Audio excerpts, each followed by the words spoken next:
Okay, I'd promised I'd follow up with a tape measure and some light, possibly, so I wanted to give you a detailed view of what's going on inside of here. Can't really see as well as I can, unfortunately, that this cavity is quite huge.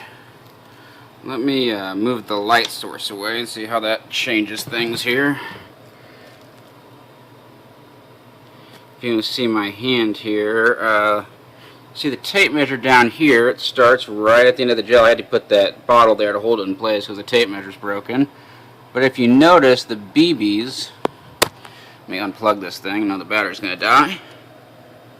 Let's see, I can't read the measurement. If you notice, well, you can't see, you can only see the dang centimeters, but this is 10. So they penetrated, all of them are right at 10 or slightly past 10 inches in the gel.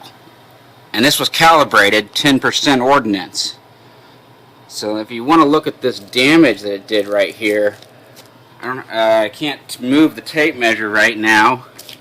If you want to get it in picture here, you can see that that's clearly, at least 2 inches tall, and it's quite violent looking on the inside there.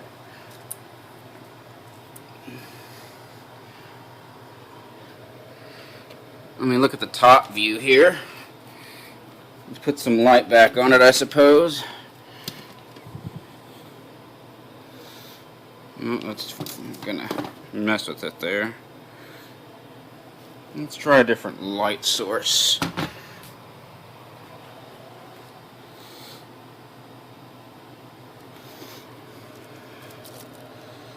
You can see the jacket separated. It traveled. The jacket alone traveled, well, let's see, you can't tell because of the damn tape measure. It traveled, you can see, but you probably can't. If I turn the flash on for a second. Alright. Ooh, it's bright. See, that says 6. And if you look straight up, there it is, 6 inches. And then there's that violent cavity. I wish I could focus on it better.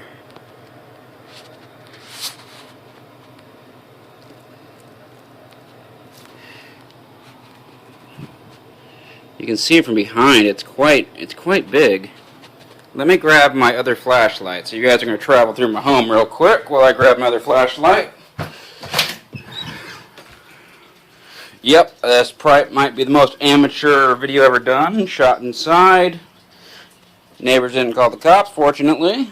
So, there's the big old flashlight. I guess I could get my tactical one out, but fuck it.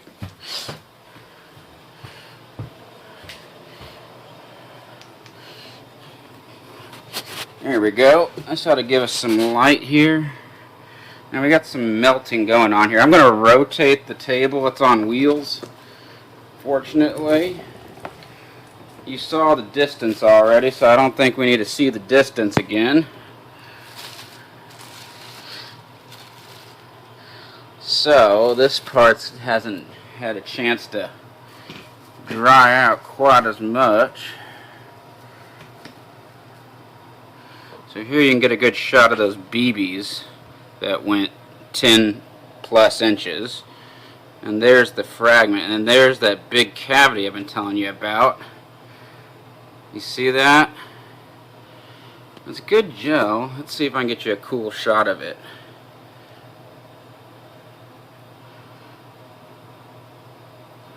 Yeah, I am super amateur. Thank you. I lost my friend's chronograph and his high-speed camera because all the ammo did not arrive in time for my borrowing to be on time.